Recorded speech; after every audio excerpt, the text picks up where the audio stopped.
광역시에서 학원 차량을 운행 중인 의뢰인을 만났습니다.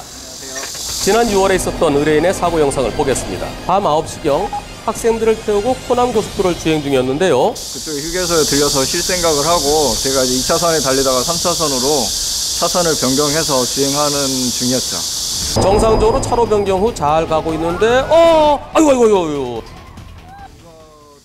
봐도 예측 없이 그냥 바로 들어오면 사고 날 수밖에 없는 그러한 상황에 놓이게 됐죠. 갑자기 일어난 사고 때문에 학생들이 많이 놀란 것 같은데요. 많이 다치진 않았나요? 크게 다치지 않아서 감사한데 어느 정도 이제 경상자들이 있었죠. 하마터면 정말 큰일 날 뻔했는데요. 차량은 앞부분이 많이 망가져서 부품을 거의 다 교체했다고 합니다. 자, 그런데 6월에 일어난 사고가 아직도 해결이 안 되었다면서요? 지금 현재 상대방에서는 저희 쪽에 지금 8대2라고 주장하고 저는 상대방에게도 얘기했지만 제 과실이 뭔지 저는 정말 아직도 이해가 안 되거든요. 과연 뭘 잘못했을까요? 다시 보시죠.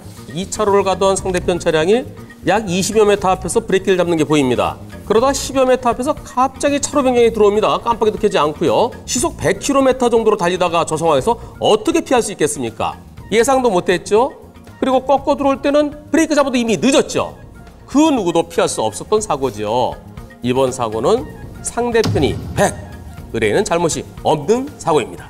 정속도가 80이고 저 한 90 정도는 됐던 것 같거든요. 그때 아이고 앞에 가던 차량이 갑자기 들어오는 바람에 그 차를 피하려다 중심을 잃고 말았습니다. 그 동영상에서 보면 좀 서서히 들어오는 것처럼 보이는데 저한테는 이제 서서히 들어온 게 아니죠. 이제 1초에서 3초도 안 됐죠. 이제 반대편에 마주오던 1톤 트럭 차량 사이드미러에 부딪히고 1톤 트럭 뒤에 이제 적재함에 제 뒷범퍼가 부딪혔어요. 의뢰인이 중앙선을 넘어가 사고 났기 때문에 반대편에서 정상적으로 오던 차량에 대해서는 100% 손해배상해주기로 했답니다. 그런데 궁금한 게 있다면서요? 이제 제가 중앙선 침범을 어차피 제가 한 거잖아요. 처벌이 되는지, 그다음 저는 원인 대형차량이라고 생각하는 차량을 잡았을 때 비율이 어떻게 되는지 그렇게 궁금합니다. 의뢰인이 중앙선 넘어간 것은 이유가 있죠.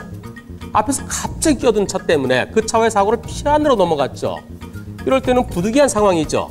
따라서 중앙선 침범 사고로 처리되지는 않습니다. 그런데 앞에서 갑자기 끼어들었던 차, 바로 여기죠. 한 15m? 15m 앞에서 갑자기 들어오면 어떻게 될까요? 왼쪽으로 도망가든가 오른쪽으로 도망가든가 아니면 들이받든가 셋 중에 하나죠. 앞차를 들이받지 않기 위해서 왼쪽으로 틀은 거. 그것을 의뢰인의 잘못이라고 말하기는 어려울 텐데요. 하지만 의뢰인이 제한 속도를 지켜서 진행했다면 들어올라갈 때 빵 해서 못 들어오게 하거나 아니면 조금 여유 있게 오른쪽으로 도망갈 수도 있었겠죠. 앞차가 더 많이 잘못했어요. 깜빡이도 켜지 않고 갑자기 들어왔으니까요. 하지만 의뢰인이 속도가 제법 있었던 점을 감안할 때 앞차 70, 의뢰인 30 정도로 보입니다. 이런 일이 일어나는 게 로또 당첨되는 확률보다는 좀 낮을 것 같습니다. 휴일을 맞아 가족과 즐거운 시간을 보내고 있었다는 의뢰인. 이른 시간에 영화를 보고 점심 먹으러 가는 길이었답니다. 그런데 교차로에 진입하기 전에 어이구. 뭐가 방금 떨어졌네요. 뭐가 떨어진 거죠? 어허! 전선이네요. 전선이 떨어졌군요. 왜 갑자기 떨어졌을까요? 크레인이 지나가다가 그런 일이 일어난 겁니다. 아하, 교차로 오른쪽에서 왼쪽으로 지나간 저 크레인에 전선이 걸려서 끊어진 거군요. 차 문을 열고 이제 제가 내리려고 했는데 확인을 해보려고 했는데 그 문이 안 열리더라고요. 간신히 조수석으로 내렸는데 차가 이렇게 전선에 걸려 있었다고 합니다. 완전히 거미줄에 걸린 것처럼 돼 있네요. 수리비가 300여만 원이나 나왔다고 그러는데요. 아이고, 참 정말 황당한 사고입니다. 이번 사고는 크레인이 100% 다 책임을 져야 되죠.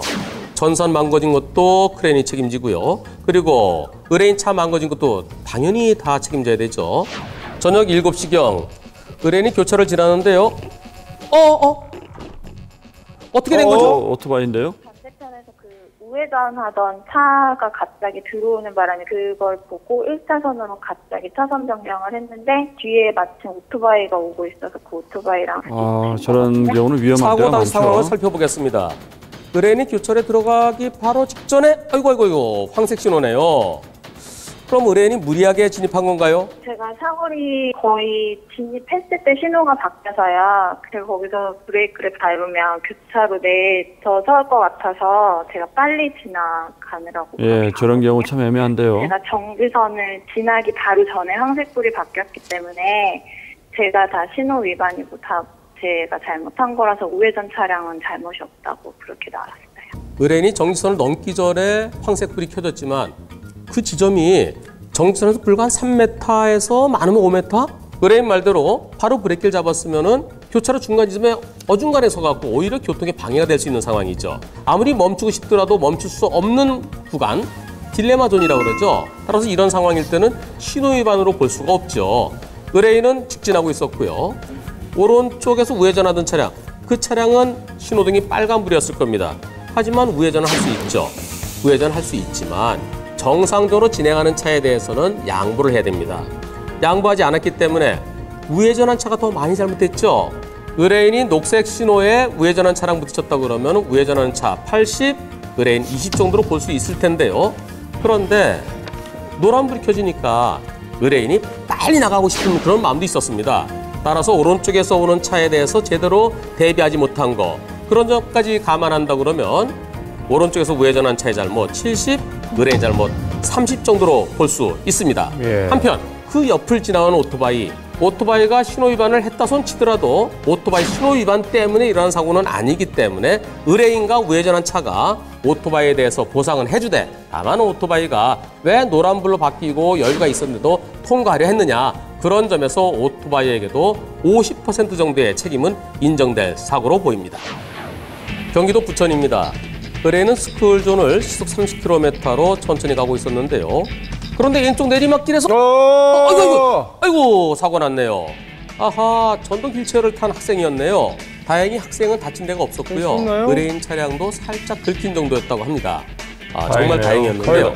자, 이번 사고 의뢰인의 속도가 빨랐거나 또는 주변을 제대로 살피지 않았었다면 정말 큰 사고 날 뻔했는데요. 한쪽은 전동 휠체어, 한쪽은 자동차. 차 대 차 사고일까요? 바퀴 달린 것들은 차입니다. 자동차, 오토바이, 자전거, 손수레도 차예요. 그런데 바퀴가 달린 것 중에서 차가 아닌 것은 유모차, 휠체어. 따라서 이번 사고는 차 대 차 사고가 아니고 차 대 보행자 사고예요. 중학생이 학교에 늦을까 봐 막 뛰어내려오다가 마침 지나가는 자동차랑 부딪힌 사고랑 비슷하게 볼 수 있는데요. 그 경우 뛰어내려온 학생의 잘못 30 내지 40% 정도로 볼 수 있습니다. 따라서 이번 사고는 전동 휠체어의 잘못 30 내지 40, 의뢰인의 잘못 60 내지 70 정도로 보입니다. 갑작스러운 교통사고로 과실 비율이 궁금하십니까? 저희 몇 대 몇에 제보해 주십시오. 속 시원하게 풀어드리겠습니다.